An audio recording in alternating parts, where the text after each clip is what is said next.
What is up, guys? Welcome to another video, and today we're going a little bit old school, back to the four-wheel drive days, where I'm going to introduce you guys to my old school chassis, which is basically a Frankenstein build. Dr. Frankenstein. From different parts, from different chassis, and making it work.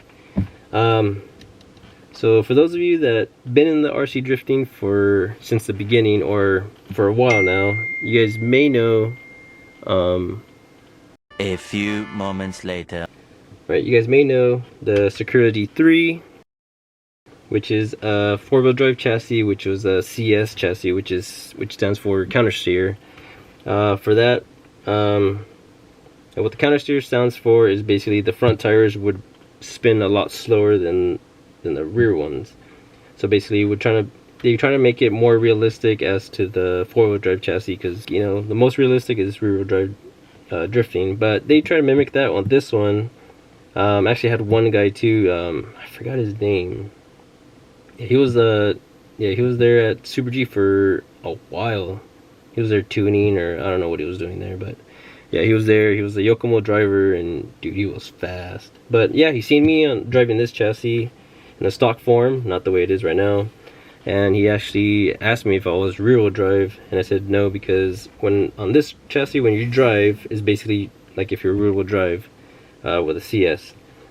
So I was like, ooh, yeah, because that chassis was, at that time, that was really hard to control, and not that many people got into it. A lot of people bought the chassis, but then ended up selling it because they weren't able to drive it.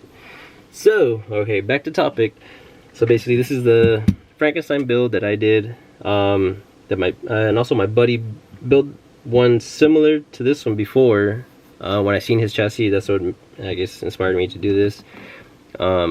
Tyler from Scale Magic, he built one like this, but a lot higher end than this one. Oh my god, his build is sick. Has aluminum everything, and I basically try to be as budget as possible with this one. So yeah, the stock form of the Sakura is basically the motors in the front, and that would have a belt from here going to the rear, and that would, you know, spin the rear tires.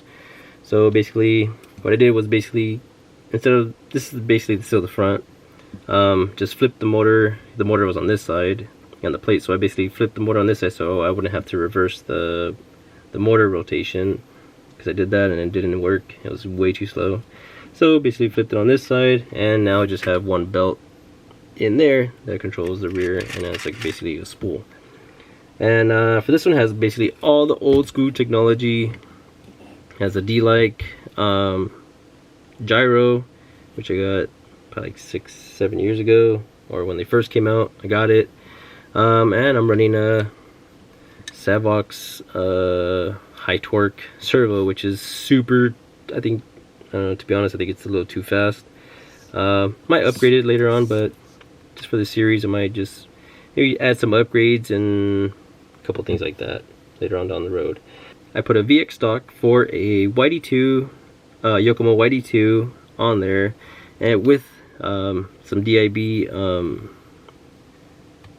not DIB, the drift package, lower control arms, lower arms that my buddy Emerson sold me a while ago, and running the Yokomo knuckles on this one.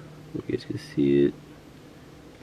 Some Yokomo knuckles, but the one thing I did actually upgrade, which I didn't upgrade because I didn't have a motor for it, is the ESC and the motor. I'm running the Yokomo BL Pro 4 ESC with the 13.5 AccuVance motor.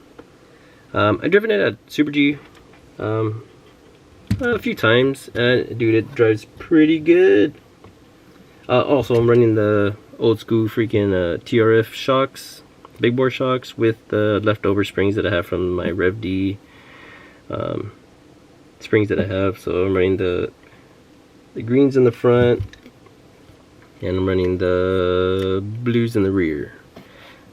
These are like the softest ones, and these are the medium ones. I think I can go a little bit softer in the front because it feels a little too, probably just leave it. It drives fine like that, but yeah, for the most part, this one, it's basically, I wanted to see if old school technology could still keep up with new school.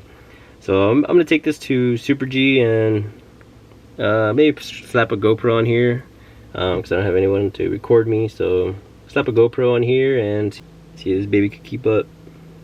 Hopefully it does. So yeah, hopefully the next footage you guys see would be me driving this car on the track. Yeah. Alright guys,